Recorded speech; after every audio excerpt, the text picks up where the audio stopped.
Hello everyone, welcome to IGNOU student zone. आज के इस वीडियो में मैं आपको रिलेटिव फैक्टर अबंडेंस बताने वाली हूँ, तो वीडियो को पूरा ज़रूर देखें। अगर आप इस चैनल पर पहली बार आ रहे हैं तो इसे सब्सक्राइब कर लीजिए और साथ ही साथ बेल आइकन को प्रेस कीजिए, जिससे मेरे आने वाली सभी वीडियोस के बारे में आपको जानकारी मिल सके। तो चलिए वीडियो स्टार्ट करते हैं। ये है IBO 1 का unit 2 theories of international trade का point number 2.4 the new classical theory of trade का सब पॉइंट है रिलेटिव फैक्टर अबंडेंस। तो चलिए इसके बारे में डिटेल में जानते हैं कि आखिर ये होता क्या है। The neoclassical theory of trade. The neoclassical theory focuses on, तो सबसे पहले जानते हैं कि आखिर न्यू क्लासिकल थ्योरी होता क्या और ये किस पे फोकस करता है। ठीक है, तो जो न्यू क्लासिकल थ्योरी होता है वो फोकस करता है फैक्टर अबंडेंस में, जो कि डिटरमाइन करता है ट्रेड के पैटर्न को। Let us discuss the theory in detail. तो चलिए इसके बारे में थ्योरी को डिटेल में जानते हैं, इसके थ्योरी को डिटेल में जानते हैं। सबसे पहले relative factor abundance. The pattern of trade in the Ricardian theory depends entirely on the technological differences between two trading countries as reflected in their respective labor productivity ratio. It does not depend on how much labor each country has. The neoclassical theory, on the other hand, focuses on the latter aspect, namely factor endowments. तो क्या होता है, जो trade का pattern होता है जो Ricardian theory पे था, वो क्या था, उसमें वो डिपेंड करता है टेक्नोलॉजिकल डिफरेंसेस में। कोई भी दो ट्रेडिंग कंट्रीज़ के बीच का जो टेक्नोलॉजिकल डिफरेंसेस होता है उस पर ये डिपेंड करता है। मीन्स देखिए, हम लोग जहाँ आप लोगों को अगर ध्यान में हो तो बता देते हैं कि जैसे वहाँ पे क्या था कि दो कंट्रीज़ का जो ट्रेड होता था, वहाँ पर जो लेबर प्रोडक्टिविटीज़ था उसमें था कि कितना लेबर का रिक्वायरमेंट होगा वीट बनाने में, उस क्लोथ के कंपैरिजन में कितना लेबर होगा रिक्वायरमेंट लेबर का। तो उसी तरह से यहाँ पे ऐसा बिल्कुल भी नहीं होता। वहाँ पे क्या था, लेबर प्रोडक्टिविटी रेशियो पे डिपेंड करता था। पर क्या होता है कि यहाँ पे ये, पर इसमें ये क्या होता है कि ये डिपेंड नहीं करता है कि कितना लेबर है हर कंट्री के पास, पर लेबर का प्रोडक्टिविटी पे डिपेंड करता था कि कितना लेबर मिल करके कितना यूनिट प्रोडक्शन कर सकते हैं। तो जो न्यू क्लासिकल थ्योरी है वो क्या है, वो फोकस करता है एक लैटर एस्पेक्ट में। मीन्स जैसे कि जो फैक्टर एंडाउंसमेंट्स होते हैं उस पर ये डिपेंड करता है। In contrast to the Ricardian theory, the new classical theory assumes that there are at least two factors, say labor and capital, which are used in the production of good. तो जो रिकार्डियन थ्योरी है, जो new classical theory, उसमें क्या होता है, वो ये एज्यूम करता है कि कम से कम दो फैक्टर का रिक्वायरमेंट होता है गुड्स के प्रोडक्शन के लिए। लेबर है और साथ ही साथ कैपिटल का भी रिक्वायरमेंट होता है। But the two countries have the same technology और द सेम प्रोडक्शन फंक्शन।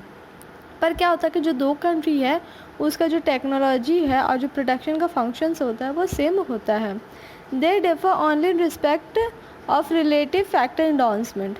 तो वो क्या होता है, वो सिर्फ जो फैक्टर का इंडोर्समेंट्स होता है सिर्फ उसी में वो दोनों डिफरेंट होते हैं, डिफर करते हैं, उसके अलावा सब सेम होता है। One country being relatively labour abundant and the other relatively capital abundant. तो क्या होता है कि एक कंट्री जो है वो लेबर अबेंडेंट होता है और दूसरा जो है वो कैपिटल अबेंडेंट होता है। If K is the total supply of capital, L is the total supply of labour, then K/LH is greater than K/L1। तो क्या होता है, अगर मान लीजिए कि जो टोटल सप्लाई होता है कैपिटल का वो K है और L जो है वो टोटल लेबर सप्लाई हो गया, तो जो K/LH होगा वो ग्रेटर होगा K/L1 से।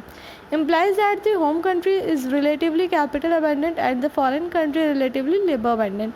तो इससे पता चल जाएगा कि जो होम कंट्री होता है यानी कि H जो है होम कंट्री, वो क्या होगा, उसका जो कैपिटल का रिक्वायरमेंट है वो अबेंडेंट हो जाएगा। ठीक है, कैपिटल ज़्यादा हो जाएगा।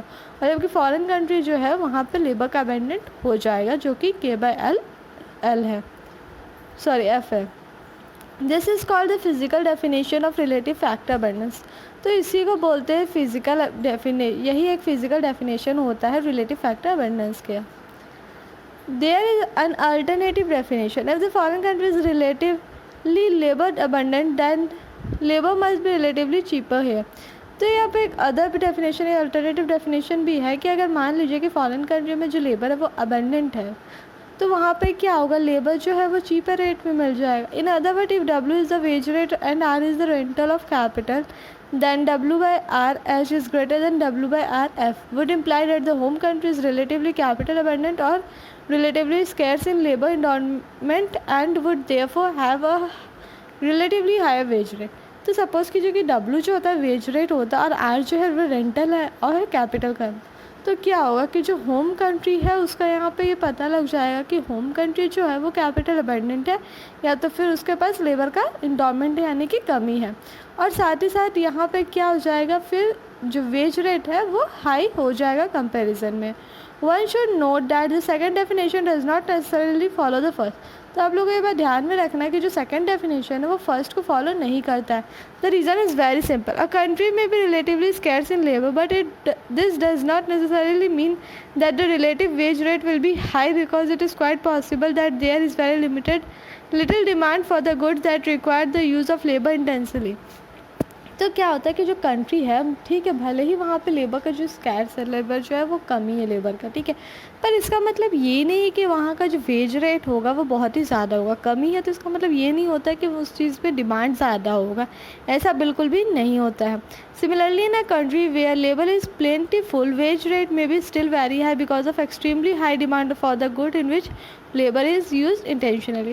तो उसी तरह से ऐसा भी कहीं नहीं है कि जहाँ पे लेबर प्लेंटीफुल है यानी कि जहाँ पे लेबर बहुत ही ज़्यादा है वहाँ पे जो लेबर का वेज रेट होगा वो बहुत कम होगा, ऐसा भी बिल्कुल भी नहीं है। क्योंकि बहुत जगह ऐसा भी हो सकता है कि लेबर भी ज़्यादा है और साथ ही साथ वेज रेट भी ज़्यादा है, क्योंकि वहाँ पे जो डिमांड है गुड्स का उसमें क्या होता है कि उस हिसाब से लेबर का भी डिमांड ज़्यादा हो जाता है, जिससे वेज रेट भी लेबर का ज़्यादा हो जाएगा।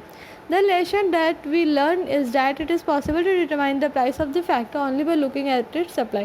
तो हम लोग यहाँ पे ये पढ़े कि ये पॉसिबल नहीं है अब किसी भी चीज़ का प्राइस को ध्यान में लगाना या प्राइस को डिटरमाइन करना सिर्फ उसकी सप्लाई को देख करके। One has to look at the demand side also, तो लोगों को डिमांड साइड पे भी नज़र रखना पड़ता है। तो ये तो रिलेटिव फैक्टर अवेयरनेस। तो आई होप आपको सारी बातें क्लियर हो गई होगी, सारी बातें अच्छी तरह से समझ में आ गई होगी।